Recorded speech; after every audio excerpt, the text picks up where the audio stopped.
നോക്കൂ, വിശ്വാസം എന്നത് ഒരാളുടെ ഭരണഘടനാപരമായ അവകാശമാണ്. ഒരു പൗരന്റെ ഭരണഘടനാപരമായ അവകാശമാണ് വിശ്വാസം എന്നത്. അത് സംരക്ഷിക്കാനുള്ള എല്ലാ ഉത്തരവാദിത്വവും തെരഞ്ഞെടുക്കപ്പെട്ട ഒരു സർക്കാർ സംവിധാനത്തിനുണ്ട് എന്ന കാര്യത്തിൽ യാതൊരു സംശയമില്ല. അത് ഏത് മതവിഭാഗത്തിന്റെ ആയിക്കോട്ടെ, എല്ലാ മതവിഭാഗത്തിനും ഒരുപോലെ വിശ്വസിക്കാനുള്ള സ്വാതന്ത്ര്യം ഇന്ത്യൻ ഭരണഘടന നൽകുന്നുണ്ട്.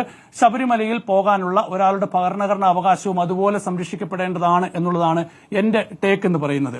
അതേസമയം ഈ വിശ്വാസത്തെ രാഷ്ട്രീയമായി ഉപയോഗിച്ച പാർട്ടി എന്നത് BJP ആണ്. നമ്മൾ കണ്ടിട്ടില്ലേ, രാമജന്മഭൂമി പ്രക്ഷോഭം എന്നത് വലിയൊരു മുന്നേറ്റമായി മാറ്റിയെടുക്കുകയും ഹിന്ദുക്കളുടെ ഒരു വലിയ മുന്നേറ്റമായി അതിനെ രാഷ്ട്രീയമായി ഉപയോഗിക്കുകയും പിന്നീട് 1992 ഡിസംബർ 6 ബാബറി മസ്ജിദ് തകർത്ത ഒരു നീക്കത്തിലേക്ക് പോയി ഇന്ത്യൻ ഹൃദയത്തെ ആകെ കീറിമുറിച്ച ഒരു കറുത്ത ദിനമാക്കി ഡിസംബർ 6 മാറ്റിയ ഒരു രാഷ്ട്രീയ നീക്കം നമ്മൾ ദേശീയ തലത്തിൽ കണ്ടതാണ്.